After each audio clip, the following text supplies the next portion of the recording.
Hey guys, Cool Blind, we're back. I'm Rick. I'm Maggie. And we're back with Haikyuu. Last time in Haikyuu, Simple and Strong was going through an evolution of free and wild. Well, they were starting to learn, like, the era of going too far in one direction. It's like the 60s all over again. Oh, you weren't even alive in the 60s. I felt like it. You didn't even come out of the 60s. Yeah, Jozenji. They were nothing if not persistent. It's not over yet, I don't think, right? I don't think so. I think we're in the second set. Yeah, but we won the first one. Yeah, and we were starting to win the second one pretty handily, I think. Yeah, the first one they saw the tempo move, tried to copy it. They got close, but no cigar. Yeah, immediately upon seeing it, they just... So it looks like Crossing is getting into their stride. Hopefully they'll carry this one over the finish line, and then we'll see what's next. Yeah. Let's find out.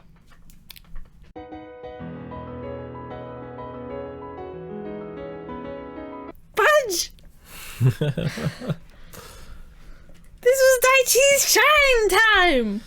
I mean, he can still coach and support as long as he wakes up in time for the match. He's out cold. He's not a little loopy. I mean, even if he wakes up, he's not possibly going to keep playing. No, I don't think. If you have been rendered unconscious, shit gone wrong. Yeah, I don't think he'll play in this game, definitely. But oh, maybe we'll get a little preview of who the next captain might be. Maybe. Since Tanaka's arm took him out. Maybe Tanaka. Maybe he'll feel responsible and then start like stepping up and working everybody else. I don't know. Maybe. We've seen Suga do a pretty good job, but he's a third year as well. So yeah. One of the first or second years needs to step up. I'm sorry. I don't see it in Nishinoya. No, probably not.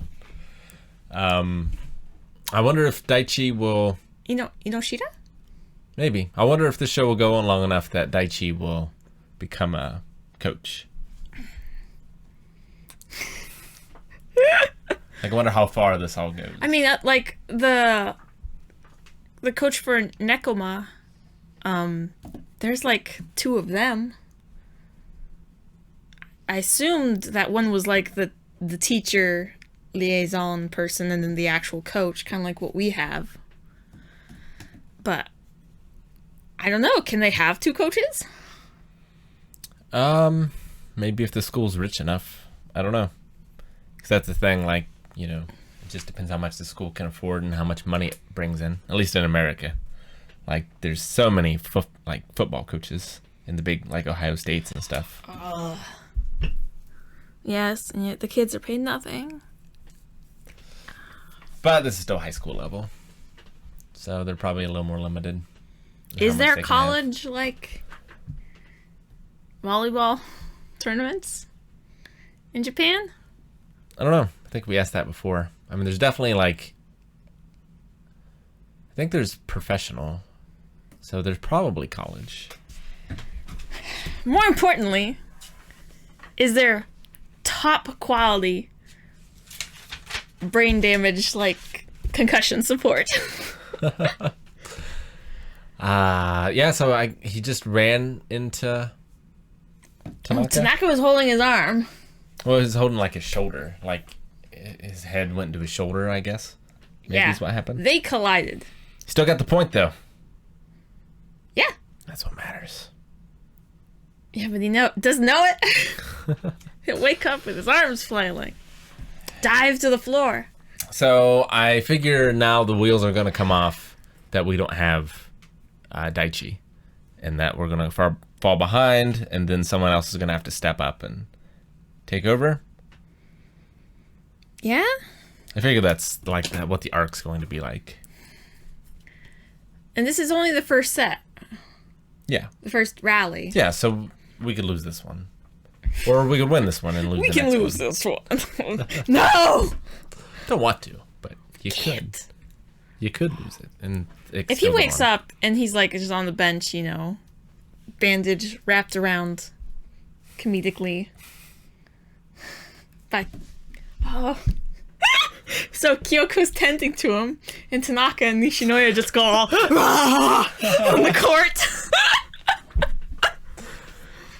They started just punching each other. We're still conscious. Harder. Oh my gosh. I definitely don't think this is going to be the end because they were teasing date tech for the next. We gotta have our date tech. We gotta have our Aone. It's good to see Asahi, though, like, still being able to hold his own. Yeah, I mean, there's a reason why he's the ace. Yeah. He's just not quite as, he's a bit too min-max to be the Daichi, the solid foundation. And I don't know why I've always just kind of figured about Tanaka. I just feel like he spent so much of his life being like all those high points and low points and high points and low points that at some point all of that experience should pay off and he should know how to adjust everybody else around him to reach those high points. Yeah. And to be able to like kind of machination and just be that solid foundation.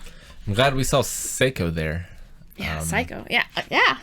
I figured we'll see Yachi's mom at some point because they introduced her as well.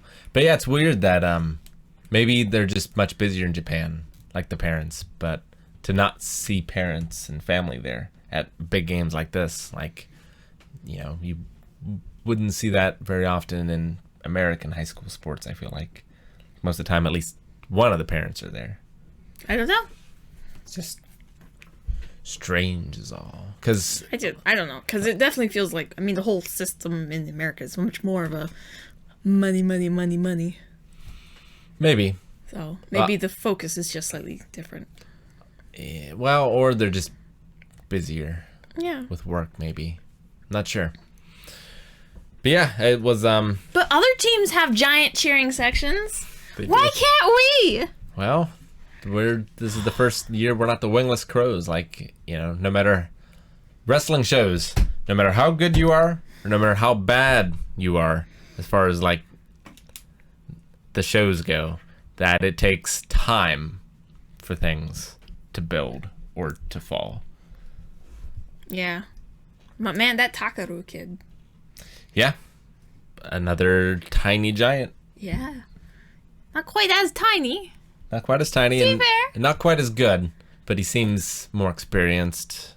Yeah. And a better leader. A neat mix of like maybe some of Hinas's skill set and Daichi's Bard-like emotional qualities. Control of his team. So it's pretty cool. Pretty cool player. I think we'll have a lot of trouble against him. Yeah. I'm so upset about Daichi getting... Oh my gosh! It's worrying! It's just like, no! Well, yeah, just as things were going well. Like, there's got to be... Because... There's a reason for it, right? There's always a reason for it. Yeah. I mean, the team is just so much better. Like, I feel like if they were firing on all cylinders, they would have beaten this team fairly easily. But now one of those cylinders has been removed. So can the team adapt to... Because, I mean, we're going to lose Daichi after all this anyway. So, like, you know, now's the time to figure those things out. While he can still come back, just not right at this second. A soft launch? Yeah, pretty much. I don't like this. I don't like this at all. Well, I believe it's going to be great. This was like all his things, like, oh, it's the captain versus captain. Yeah! Finally some good Daichi, like, evil grin time. Well, the team's just going to have to step up because Daichi would never forgive him if he wasn't allowed to play again. All he has to do is just glare at them from the sidelines. And exactly. Like, do everything perfectly. Yep. Because if they don't win, then, you know. Who's getting subbed in? I'm not sure. Like, Suki was on the sideline there, so he'll probably come in at some point. But, I mean, Noshita. They're all just rotating in and out anyway, except for Nishinoya. All right, well, let's get to the next one and see how they compensate for... Let's see. Make sure that they take good care of Daichi's injury. That is their highest priority right now. No, got to take care of his legacy first. No! Thank you guys for watching this episode of Haikyuu. You can catch the next one right now over at patreon.com/blindwave. Full-length is there too. Also, be sure to check out twitch.tv/blindwave, where we are streaming video games 6 days a week. There's also a podcast there too, Thursdays 3 p.m. Eastern time, so go and check that out. Thanks guys, and we'll see you next time.